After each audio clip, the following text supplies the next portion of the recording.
Welcome, everybody, to this week's episode of Strong Style. I am one of your hosts, John Rocha, coming to you from Los Angeles, here in the heart of self-isolation on the West Coast, welcoming you all to the show. And, of course, I'm joined by my co-host down there in Orlando on the other side of the country there. Aaron Turner, how are you, man? Doing well. We got our stay-at-home orders yesterday, so I'll be staying at home, working at home for the next 2 months. They said minimum, so yeah, enjoying that. My dogs have never been more thrilled. I thought this was going to be done by Easter. I heard somebody say all these lockdown things, though, I think is a smart way for us to kind of get past this and get back to our daily lives. A couple of months sucks, but a couple of months so that we're all back to normal, I don't think is a negative, to be honest with you. Not at all. And it makes us watch more professional wrestling for those who are fans of it. So why not? It's not a bad thing at all. So today we are talking about, I was going to ask you how you're doing, but you already answered that. Let's jump into this thing. Today we are talking about WrestleMania 6. I'm a little nervous. The Ultimate Challenge. Hulk Hogan, the WWF at the time heavyweight champion, versus the Ultimate Warrior, the Intercontinental Champion at the time. This was a massive, massive coming together of two incredible forces at the time. The Hulkamaniacs versus the Warrior, the Madness, or whatever they were called. The Warrior, the Warriors, yeah, sure. The Warriors, the Little Warriors, whatever they were, and two incredibly iconic characters for so many reasons, slamming into this thing, and one of the rare main events where it is a face versus face, title versus title match, one of the most unique main events in any WrestleMania ever in the history of the WWE. Aaron Turner, where do we start with this, man? Hogan must pose. That's where we start. Like the traditional formula for WrestleMania, 1, 2, 3, not 4, but 5, and now 6 is Hogan must pose. Like, hey, at the end of the show, Hogan must pose. He must win. Right. Except for, WrestleMania 4, where it was Randy Savage's moment, which was then taken away by Hulk Hogan. But we could talk about that another time. We're talking about WrestleMania 6 at the moment. Let's talk about it right now. Freak out, my man. Freak out. It starts at the 1990 Royal Rumble. This is before the winner of the Royal Rumble would get a title shot at WrestleMania. That was a Pat Patterson ideal that would come in a few years later. And this is the first time that Hulk Hogan and the Ultimate Warrior would go face-to-face and battle each other, because at one point you have Rick Martel, Tito Santana, and a very young Shawn Michaels, pre-Heartbreak Kid, in the Rumble, and they all get tossed out. So we're down to just Hogan and Warrior, and the crowd starts going nuts, or banana, as Pat Patterson would say, and they just beat each other. These two big Goliaths running into each other. Neither one can get the advantage on the other. And we're seeing our main event for WrestleMania 6 right now. What ends up happening is we have Ultimate Warrior being pushed over the top by Barbarian and Rick Rude, and then Hulk Hogan runs and accidentally knocks the Warrior out of the ring and causes his elimination, and that really sets the stage. Hulk Hogan would go on to throw out Mr. Perfect to win the Royal Rumble. Back-to-back Royal Rumble wins for Hulk Hogan. What do you expect, man? It's like the early 90s. We're coming off that Hogan run. Who do you think was going to win the Royal Rumble? You know what I'm saying, brother? Yeah. It was one of those things. Hogan must pose. So then we go to the Ultimate Challenge, the top 2 merch sellers in the company, 1A and 1B, top baby faces. This is at a time where, yes, even in 1990, that Hulk Hogan, his popularity is starting to wane a little bit. We have the challenge of the Ultimate Warrior. We had Macho Man the year before. A lot of people were behind him. And now we've got the Ultimate Warrior. Where's your head at as a Hulkamaniac here? I'll be honest with you. This is the time when I am knee deep into Hulkamania. I mean, I am so not even hearing the fans who are against Hulk Hogan right now. I'm so in love with Hulk Hogan. And this is going to be a funny episode for us to do, Aaron, because this is like my teen years where I am like considering the idea of becoming a professional wrestler. I certainly toyed with the idea for 2 years where I was legitimately considering it, legitimately looking at the possibility. You know, I come from a family of immigrants, and of course they wanted me to become a lawyer or a doctor or anything other than a professional wrestler. But I was such a mad addict to professional wrestling, and Hulk Hogan was my guy. The prayers, the demandments, the promos. You know, as much as people compare me to The Rock in the Schmodown, it's really Hogan who developed the promos and got me inspired to create promos even as a teenager, or a young teen rather, into my time that I'm at now. And so like those things were always the foundation of my love of professional wrestling. Ultimate Warrior, to me, I enjoyed a lot. Loved him being a face. Loved his like dun dun dun dun dun dun. Like the music was so great, and him shaking the ropes. But there was always this feeling like these guys, like someone's got to move because he is becoming so popular. It's undeniable that at some point he's going to face Hogan. And I remember I was at that age where I could be conscious to think about the idea that you would never put a good guy versus a good guy. That just doesn't make any sense. That I've never seen that happen. And to think about how this was building and building and building to the point where we end up with this match, I was just so completely shocked when it was booked. But you have to now, in retrospect, go back and see like, well, what was the mindset of WWF at this time? Like, what is the WWF at that time? What was Hogan like? Did he want to step aside? Did he want to break?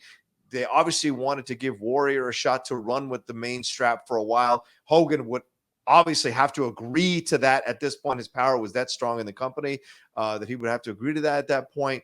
What was Hogan's situation of? And you look at the way Hogan kicked out right at 3. That tells you that he didn't put him clean over. So that gives more fuel to people who think Hogan was very much an opportunist at this time.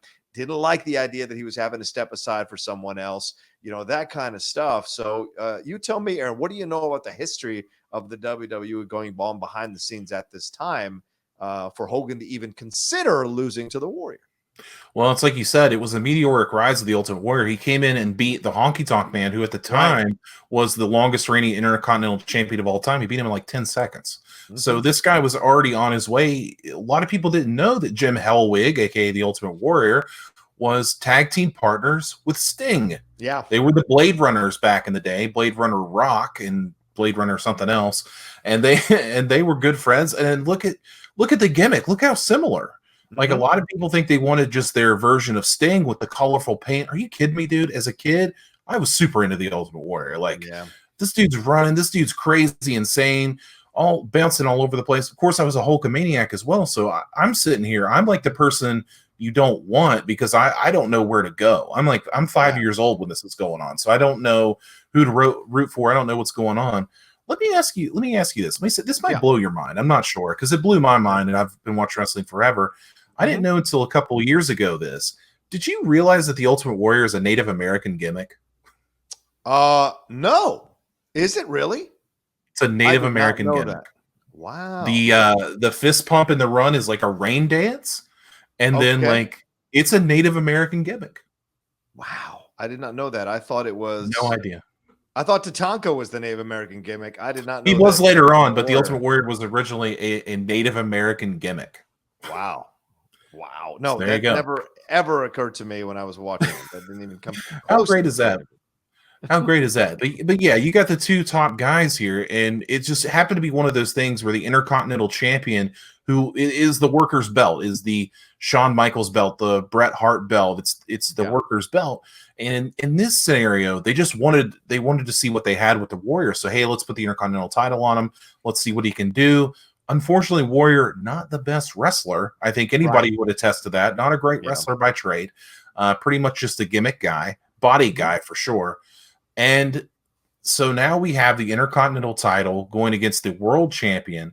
And it's funny thing is that Vince McMahon, and it was always portrayed as title for title, but it was really just for the WWF championship, because I was listening to Something to Wrestle with Bruce Pritchard, and he was talking about this. And Conrad asked him, the co-host, he said, so what if Hogan won? Like, would he be the Intercontinental Champion? He said, no, he wouldn't be the Intercontinental Champion. He would just be the WWF Champion. He's like, well, then it's not really title for title. He's like, yeah, Vince didn't understand that either. I tried to tell him that a bunch of times. He didn't really understand that was a thing. He's like, So if Hogan wins the Intercontinental Champion, no, God damn it, he's just the one champion. It's like, so, but it was really up to the minute that who were they going to go with? Yeah. Were they going to go with Warrior and decide to run with him?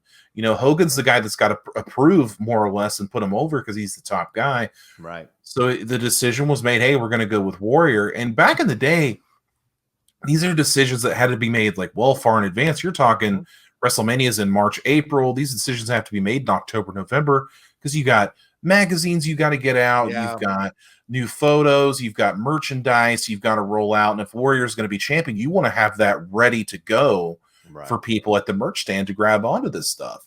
But the biggest fear of this match between two baby faces, as you mentioned, you're going to split the audience. Yep. So you're going to have half and half. Instead of these big Hogan crowds where he would fight, you know, the villainous Macho King Randy Savage or King Kong Bundy or Andre the Giant, and then you would have the Ultimate Warrior on the other side, who is just as beloved at Hulk Hogan at the time, if not more. 1A, 1B, definitely for sure. So it was an interesting scenario. I think the craziest thing since then has been The Rock versus Hulk Hogan at WrestleMania. Right. When that happened, the same kind of reaction there, and you can tell in the crowd, like, the Warrior comes out and everybody's all excited and it's very loud. And then Hogan comes out, it's just as loud. Yeah. So you don't really know where they're going with it. And it was an interesting dynamic to say the least. Yeah. And there was like anger. There was legitimate anger here, legitimate beef that was built up, as you said, Aaron. They had to build this thing up until the WrestleMania match. You know, there was the scene, there was the Dino Bravo earthquake match against the Ultimate Warrior, where they, you know, a Warrior gets the victory over Dino Bravo, and then Earthquake comes in, hits him from behind. Both Earthquake and Dino Bravo team up on the Warrior, and Hogan comes out to save him. Warrior's not happy to see Hogan. Then later, Hogan is getting beat up by Earthquake, and Warrior comes out to save him. By the way, Earthquake, a deceptively quick and strong wrestler, by the way. People need to go back and watch some of Earthquake's matches. That guy was legitimately scary and legitimately athletic as hell for a man of his size and girth. But you see this developing here, this kind of back and forth between them, and the jawing and getting in each other's faces and the cross ring runnings that they were doing all the time in these things. You saw it the whole time. There's that one scene where Warrior's coming behind Hogan and almost does a clothesline to Hogan's back, but doesn't do it. Hogan turns around and confronts him. So this was being built up as a face versus face match, but it wasn't a respectful match. It was these two guys who had legitimate beef with each other that had been developed for months, going into a titanic clash with each other at this match, at this WrestleMania, to see who's going to win this match. And I didn't know what to do. Like, it was the first time I ever walked into watching a WrestleMania that I didn't know what was going to happen. Like, I didn't know Hogan was going to win. I always felt Hogan was going to win in the back of my mind, but I knew he would have to go through hell to do it. But with this one, I legitimately didn't know who was going to win this match. And that's what made it so exciting, is like, you really didn't know. It was reminiscent of WrestleMania 3, because like with how is he going to beat the Giant is what the mind was in your mind, right? Of course, because at the time you're thinking, you know, you're not really bought into the fact that it's fake. You're a little bit thinking that it's real when you're a kid. You're like, how is he going to beat the Giant? He's so big. And then with Warrior, it's like, God, this guy can really beat him. How is he going to beat the Warrior? This is like, anything could happen. And that added to the excitement of that WrestleMania. No doubt about it. Like, it's just like, how do you stop? It's like two freight trains going at each other. Like, how do you stop this cocaine fueled, crazy man in the Ultimate Warrior? How do you stop the immortal Hulk Hogan? And it's just, man, it's so good. I love it on commentary as well. When Gorilla says it's the irresistible force meeting the immovable object, says it again. He said that at WrestleMania 3, of course, with Hogan and Andre. And I believe it's Jesse goes, what does that even mean? what does that even mean? He's like, well, he's an irresistible force, and he's moving really fast, and you can't really stop him. And it's just that commentary team of Gorilla Monsoon and Jesse the Body Ventura, underrated team. I think they did great in this as well. Oh yeah. And I think I talked about it a little bit last week on last week's show. This match is underrated. Like, I remember it not being the greatest, and then I went back and watched it. I was like, for these two big guys not being the most acclaimed workers in the world, it's pretty daggone good for what they put on here. There's not a boring moment in this match. It is electric from start to finish. 25 minutes of some actual quality wrestling. I don't mean technical quality. I mean pro wrestling quality that is fun to watch. It's exciting. It's vibrant. It goes, the swings are back and forth. They pull out the heel moves of raking the eyes and all this stuff. All of this happens throughout this match. And you are surprised. You get the early knee injury from Hogan. I can't go, brother. Knee's dead, brother. I can't go.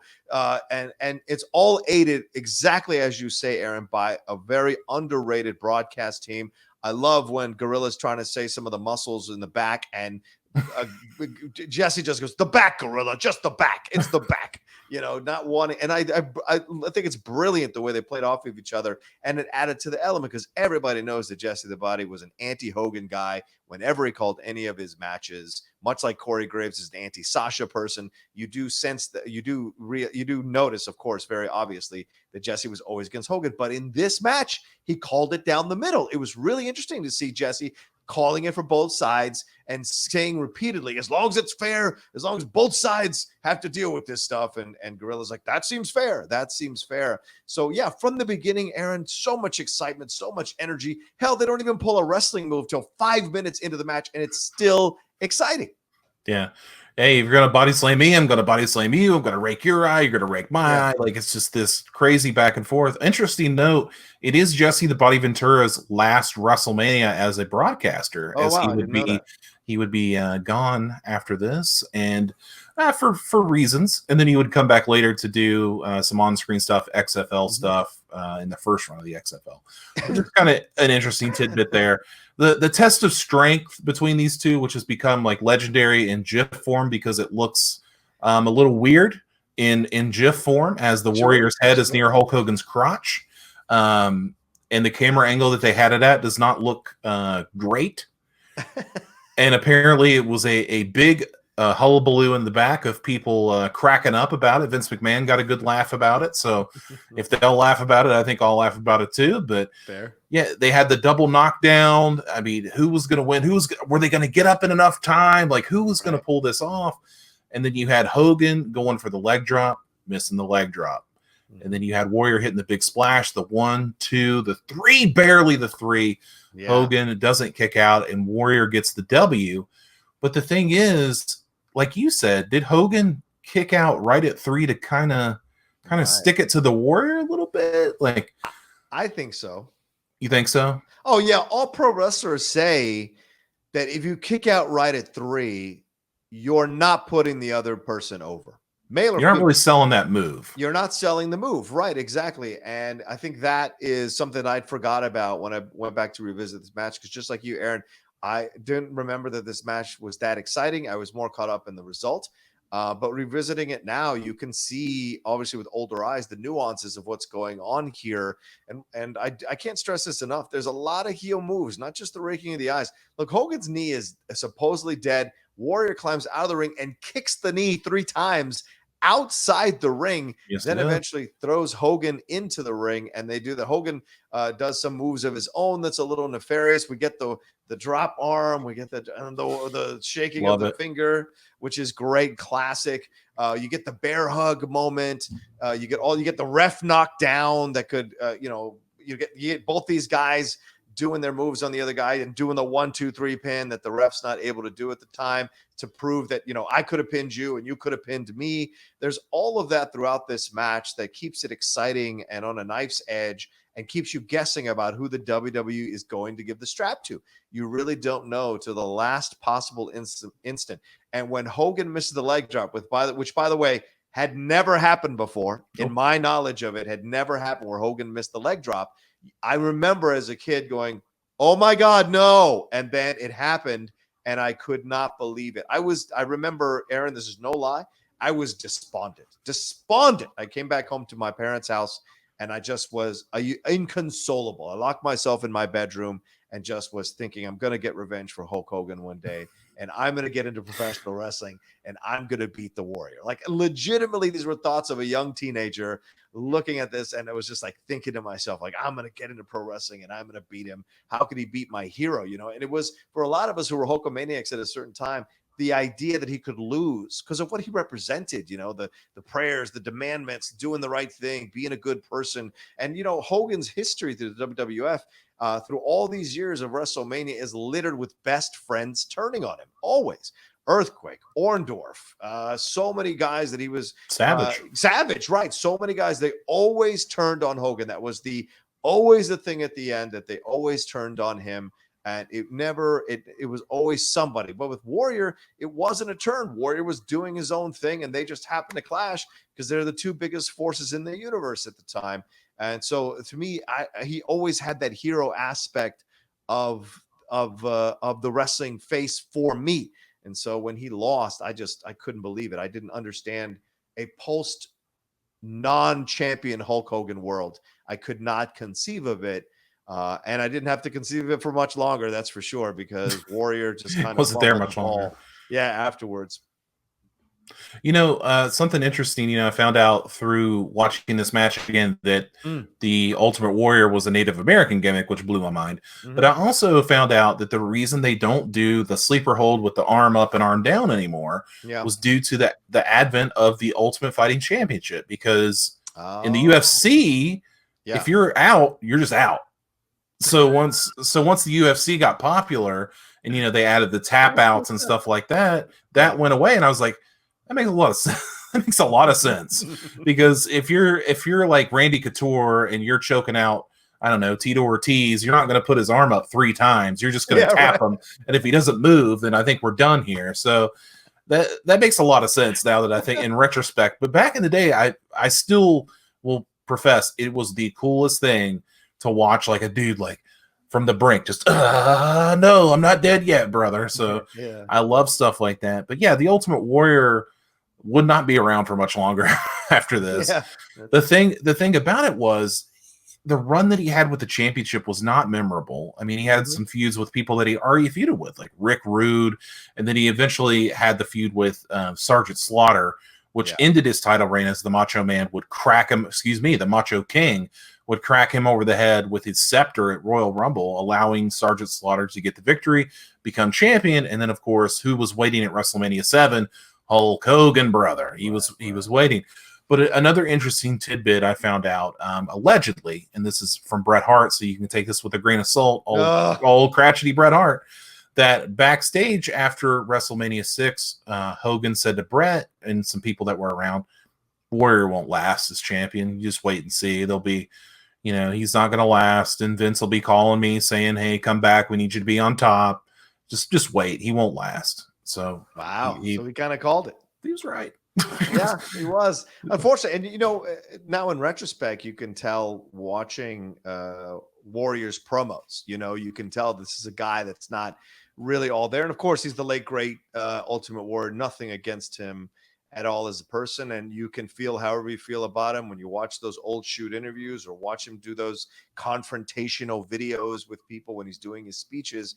You can have your own personal feelings about the man himself, but the character of Warrior and those promos, I think the WWE, they had a little egg on their face when they did that video, and then they had to apologize to him for that video. But those promos were the things that really got him over. Yeah, it was the running to the ring and the shaking of the ropes and all that and the great music, but it was also those promos because you were just like, I have no idea what he's talking about, but I just know that it's great performance art. It is awesome performance art what this guy is talking about, because Hogan could go crazy too. Hogan with that whole Trump thing where he's like, and Trump's going to get on my back, brother, and we're going to paddle all the way to safety. Like there's crazy things that Hogan talks about in his promos too. But they weren't anywhere near as insane as Warrior's promos. But I never understood why he got so much shit for them, because to me, they were such great performance art. Even the promo he did leading up to this match where he's like, Hogan prayed to the God that is me. And I was like, okay, we're here now. We're in this madness now. Whatever. And it was just so insane. Do you remember the promos as a kid? Like what your thoughts were? Did you always think he was insane, or what was the deal with his promos? Yeah, because like they were just incoherent nonsense. Like crash the plane, Hulk Hogan, rip the pilots out, Hulk Hogan. and the plane will crash into parts unknown. It's like, what the hell does that even mean? I don't even, as a kid, I don't even know. I just know Hulk Hogan was really excited as a kid. That's all I could tell you. I was a little bit afraid of Road Warrior Hawk and Animal. I was definitely afraid of Jim the Anvil Neidhart with his stroking of the goatee. Very afraid of those people. But the Ultimate Warrior, I just didn't really understand. I was just like, okay, here's a guy.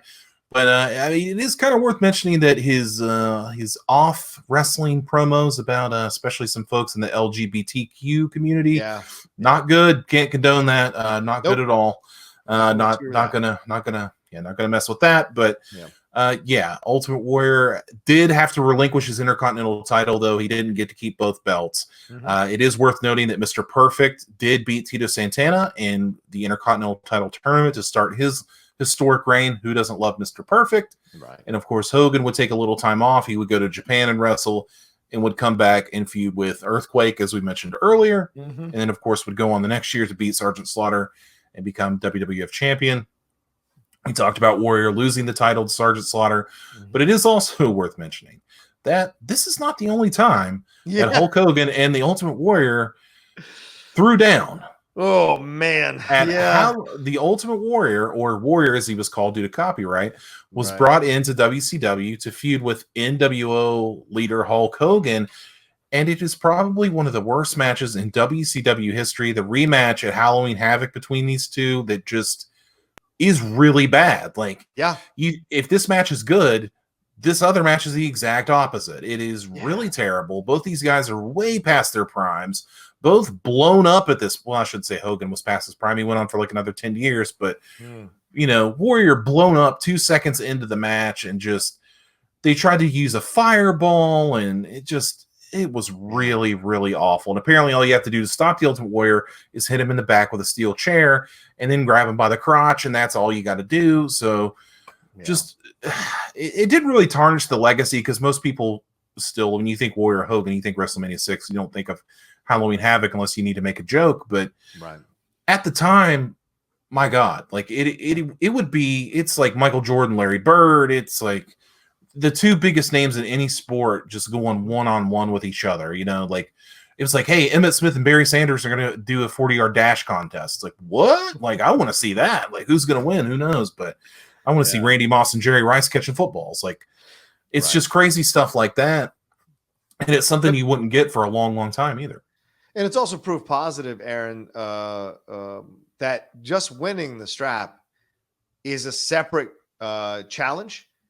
Doing something with the strap is the next level challenge. And not everyone can get that strap and have a memorable run as the top guy leading the company. Not everyone can do that, you know. And Warrior, unfortunately, you know, the build up to get to that spot, you could argue, was it too soon? Did he have it too soon, or did they have no choice but to put him in that position because he was selling like he was selling? Maybe Hogan needed a little bit of a break. Vince wanted to take it into a new direction. Like you said, it's 1990. Maybe the fans, he could hear the rumbling of the fans not being 100% happy that Hogan is winning, the predictability of Hogan as well, winning every time.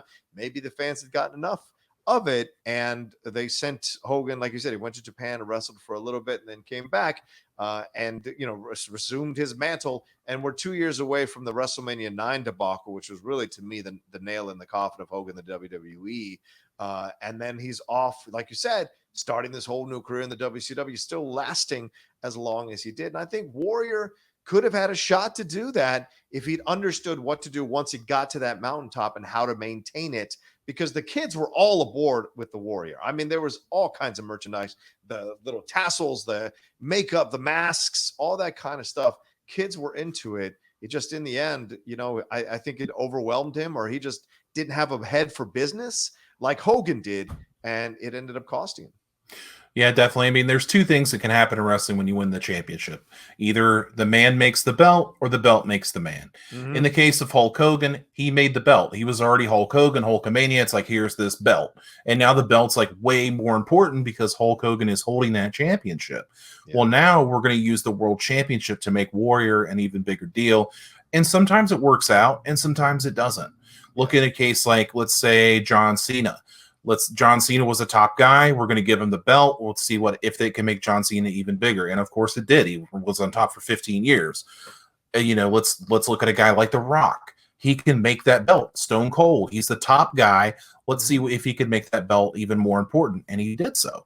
Mr. Perfect with the Intercontinental title. So it just kind of, it can go one of two ways, and it can either go good or it can go bad. In this case, for the Warrior, it did not go very well. There was a lot of colorful World Heavyweight Championships around there, a blue one, a yellow one, a lavender one.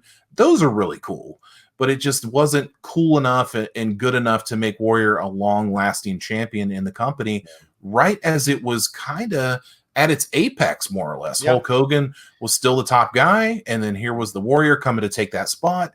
And it just for whatever reason, just didn't work out. Apparently, not a great guy to work with in the back, not the best wrestler. Yeah. Just, those things will kill you. Yeah. Yeah. And that's the truth. I mean, a lot of people, of course, now people kind of color their comments with a little more respect because of the passing of Warrior. But when you watch that initial documentary about the Warrior, just about every wrestler who's interviewed is making fun of him and talks about their difficulties about dealing with him in the back and how tough he was to talk to, how tough he was to kind of get to do things. And, for whatever reason, it was okay on his rise to the belt, but it was not okay once he got the belt. And certainly anytime afterwards, it was not okay. And of course, fences were mended, bridges were built again between the Ultimate Warrior and the WWE after many years of some negative stuff between both. And one of those things was that DVD that was released, and they talked it all out and got the apologies. There's even video, of him going from person to person, or then people coming like there's that famous video rather of Hogan and Warrior kind of like talking it out a little bit. And who knows if that's a little self-promotion by Hogan, saving his brand a little bit, apologizing, or an older man who really understands, hey, those are the mistakes of the past. And when I was on top and I didn't want to give up my spot, and I'm young and I've got all this going for me and I was mad at you. Those are the things when you look back as when you're older that you do have a different perspective on. So maybe, hopefully, that actually was a genuine apology and coming together. And unfortunately, just when people were starting to fall back in love with the Warrior again, a more relaxed Warrior, maybe a Warrior who would be willing to say sorry for some of the comments he made for the LGBTQ community and what have you, he died from a heart attack, and just pushing himself a little more than he needed to, maybe, or it was always just sitting there waiting to happen at some point, and now the WWE has a whole a foundation for the Warrior run by his lovely wife. So interesting how things turn out, man. Yeah, it's one of those things in wrestling. It's kind of like a comic book character. Like, you're never really gone. You can always come back, and the Warrior did. And unfortunately, he died like 3 days after his Hall of Fame induction, which is wild. It's really, really just a sad story, a sad ending to a career. I mean, people were so excited when he came back. I know I was happy to see him back. Yeah. I was, glad that he got to do his spiel and kind of mend some fences. And I'm not, discounting anything that he said, because he did say some terrible, terrible things. Yeah. But I mean, it's good to see people a redemption story. Some people don't get those. I mean, look at Jimmy Snuka. I mean, a guy that, may or may not have committed a murder and then died a very sad life, with cancer and just whittled away to nothing. And you get to see the Ultimate Warrior kind of come back in the spotlight and get his spotlight one more time, get his praise from the fans. And then, sadly enough, just kind of take one last ride into the sunset before he passed away. And I don't know what the legacy of the Ultimate Warrior is going to be. I think, unfortunately, for a lot, it's just, memorable face paint, memorable colors, but I don't. And he's always mentioned in that breath of those 80s wrestlers like Ultimate Warrior, Hulk Hogan, Macho Man Randy Savage, Mr. Perfect, Bret Hart, Shawn Michaels, like all those people in the 80s, Rick Rude and all those guys. But I don't know if anyone would ever put him at the level, like, I don't think he'll ever be on any Mount Rushmores of professional wrestling like Savage or Hogan would be, or Ric Flair. But I do think that his gimmick and just the commitment that he had to that gimmick is enough to make him one of the greatest that there ever was. I think it's a good question you ask, Aaron. What's his legacy? I mean, you look at this guy. How many people are really challenging Hogan for the strap? How many people are really challenging him for his position? Not just the strap, his position as the face of the company. That's an incredible thing that you have to give to the ultimate, all credit to the Ultimate Warrior for developing that situation and getting into a position where he could be considered to be the face of the company to replace one of the most iconic faces ever in Hulk Hogan. So his legacy up to that point, I think, is something to be admired and to be aspired to, because it wasn't like he was being pushed up by Vince and forced down people's throats. The fans elevated Ultimate Warrior along with Vince wanting to elevate him as well. That was the fans and Vince together on this ride pushing Warrior into that position. But as we said, what he did afterwards, it didn't quite work out, and that's how it goes sometimes. But I think the legacy of him is that you still love and respect what he did, but you can also, the flip side of the coin is that you can also feel the weight of the lost potential here of what he could have been, right? If he had been a little more of aware, a little more level-headed guy, possibly we would be talking about the Warrior in the same breath as Hogan. We'd be talking about the Warrior in the same breath as Flair. If he had taken that 90s run and kind of bridge that divide between Hogan and the Attitude Era, this could have been Warrior's time for 6 years himself, running up and down, doing his thing and doing things with the kids at the hospitals, doing all. He could have been the face of the company in such positive ways.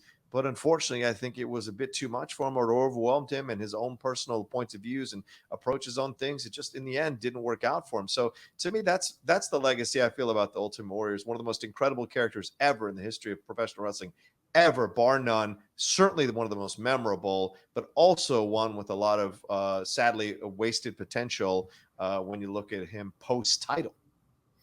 Yeah, it's always sad to see someone wasting that potential. And I look back on that time with great fondness, and just sad to see that the Warrior's no longer here. Sad to see that Macho Man's gone. So many gone.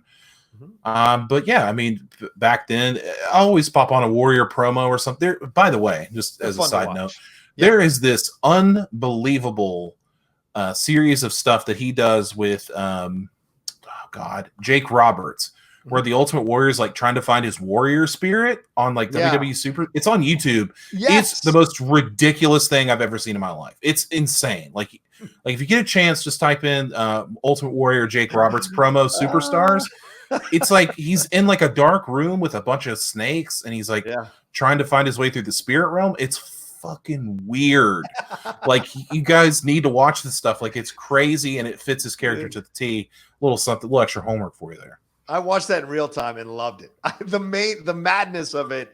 I remember crazy. I was just like, this is absolutely nuts. But of course, this is Warrior's approach to things. Jim was it Jim Hellwig? Is that his name? Jim Hellwig, yes. Sorry, Jim Hellwig. His input on it. This fits perfectly with how he presented the Warrior. This idea of him having to find the Warrior spirit. I would not be surprised at all if he pitched this storyline to the writers, with like, make this work. And Jake the Snake is such a part of this thing. By the way, Jake the Snake, after having watched the Randy Macho Man Dark Side of the Ring, and like watching his promo with AEW, like, this guy, we need to be revering Jake the Snake way more than we do as professional wrestling fans. He is on par with Roddy Piper, in my opinion. He doesn't get the credit he really deserves. People think about him with fondness, but people forget this guy's one of the best wrestlers ever, one of the most iconic characters ever. And maybe someday we'll do a match of his on Strong Style and enjoy that situation. But yeah, Jake is the perfect guy to go with the Warrior on this insane thing of him trying to find this warrior spirit. It's madness to watch. That's all I can really say. That's where I think we can end it. It's just crazy, and please watch it. Crazy, brother. That's for sure. It's insanity. All right, well, that's our revisit of WrestleMania 6, the Ultimate Challenge. Hulk Hogan taking on the Ultimate Warrior, title versus title in this epic confrontational face versus face match in the history of professional wrestling. Aaron Turner, any final words, and where can they find you, man? You can find me on Twitter at only Aaron Turner. This has kind of been like the month of Mania. Like, I know we've done a lot of WWE stuff, a lot of WrestleMania matches. That was kind of meant to gear up towards WrestleMania. And, with the coronavirus and all that stuff, it's kind of put WrestleMania in a bit of flux. I mean, now we've got it for 2 days, and it's going to be no crowd. It's going to be very weird. And so that was kind of meant to do that. So now that we're done with the month of Mania, we're probably going to dig into stuff that isn't WWE. So we're going to be talking New Japan, Ring of Honor. I think next week, I don't have anything set in stone for next week yet, but I think we may lean towards a Lucha Underground match just because it's insanity. And I think we may need to visit one of those real quick before we take a deeper dive into New Japan. So stay tuned for that. But yeah, the month of Mania has come to a close, and now we will be diversifying our portfolio a little more. That's right. Adding some more moves to our move set. One more question for you, Aaron. How do you feel about this idea of a pre-taped WrestleMania? Does this make you feel good in any way, shape, or form? I tried to watch Raw the other night. I really couldn't. It's just not for me. Shayna Baszler and the whole Becky Lynch thing was weird. The whole SmackDown with Bayley and Sasha versus Alexa and Nikki Cross, just very, very strange, man. And I just can't acclimate myself to this thing without the audience there. I think it's going to be very strange to try to get any kind of juice, I guess would be the word out of this. Like the Shayna Baszler Becky Lynch feud has no juice for me. Like Goldberg and Roman Reigns has no juice. Like I don't care. And then like you take this week, they announced that there's going to be a match between Elias and who else was it? Elias and Baron Corbin just out of nowhere. And I'm like, I don't care about that. That's not a WrestleMania match. And it's like Andrade and Angel Garza wrestling for the tag team titles. I'm like, this also has no juice. I don't understand why this is here, but I guess we got to fill time. And I just hope that I actually hope that the WWE takes a break after WrestleMania. I hope they give their people some time off and just kind of like, let's let this lay for a little bit and see where we're going to be at in a few months. Please don't come back on Easter like it has been suggested. Please don't do that. Just kind of stay gone. But I think it would be a good time. It would be a great time to reset those creative juices if we're going to take some time off. I'm really getting sick of arena shows. Empty arena shows. I really appreciate the fact that these people are putting themselves in harm's way. There's a great interview with Brie Bella on Brian's site, Pro Wrestling Sheet, where she talks about her concerns for Daniel Bryan having an autoimmune disease and working in these conditions. So it's just a lot of sacrifice out there. I would never take that away from anybody that wants to go out there and wrestle. Please, thank you so much for trying to entertain us. But it's just not needed. I don't need it. So we can take a break. Yeah, I think we can. You could have multiple nights, like WWE is ESPN is re-showing these WrestleManias. You could complete. I bet you get just as many viewers if you lined up The Rock and Triple H and Stone Cold to come in and do a retrospect on commentary WrestleMania matches or a commentary track. You would get just as many people watching it as an empty arena match. And what you do is just announce the winners of the matches. And you just go for storylines and you move forward. And that way, you don't have to actually watch them wrestle. This is what we had planned. This is who we had winning. This is the winners. And now let's move forward to the next week and blah, blah, blah. That to me is how you handle WrestleMania, is do a retrospective on WrestleMania over 2 nights, bring in all the guests, bring in old wrestlers to talk about their matches, bring in Hogan to talk about his match with Warrior. Maybe not with how this virus is going. Maybe right. It's not. Or him and Slaughter remotely, like we are doing, discussing that match, or things of that nature. Just some and get some behind the scenes tidbits or behind the scenes stuff, that details that we would enjoy as wrestling fans. I think that's how you handle this thing. Doing this empty arena thing is going to be so effing lame. And I don't know if I'm going to watch it or if I'm just going to speed through it on the network, but it's just frustrating overall that they're just not accepting the situation and just doing something else for the fans. I'm kind of hoping that they're just taking this moment to get to that reset, because WrestleMania is really a natural reset anyway. Yeah. So I think they're just I'm hoping that this is like, I hate to say it like this, like a blessing in disguise, that they can, get some time off and refresh your writers, get just like some time to relax, and you're not on that grind 24/7. Hopefully it'll come with some new fresh ideas. I don't mean to say that the coronavirus is a blessing. It most definitely is fucking not. Yes. But I'm just saying, like, in this particular instance, it would be, spend some time with your family and just kind of, recharge. recharge. Yeah. What's wrong with having the wrestlers recharge? I think that's always a positive overall. All right. Well, that is Aaron Turner at Only Aaron Turner. I'm John Rocha at The Rocha Says the Outlaw. Thank you all so much for watching this episode of Strong Style here on the Outlaw Nation Network. Please subscribe below, hit that red button, subscribe to this channel. So much more content coming down. We just recorded a review, a spoiler review of the Dark Side of the Ring 2-parter on Chris Benoit. Look for that dropping on the channel as well. And so much more we got coming down the pike as Aaron and I are, now that Aaron is staying at home too, I think we might be coming up with some more stuff we can talk about, some more extra tidbits, extra episodes. Maybe we'll do a commentary of a match. That would be kind of fun. Some classic match for you all. So definitely there'll be stuff coming down the pike. And of course, we always appreciate you retweeting this episode and liking and sharing it any way you feel fit. That would be awesome to pass on this episode to any number of your friends who are pro wrestling fans. All right. We'll talk to you next time. Have a great rest of the week. Stay safe, stay healthy, wash your damn hands. We want to see you next week back for another episode of Strong Style.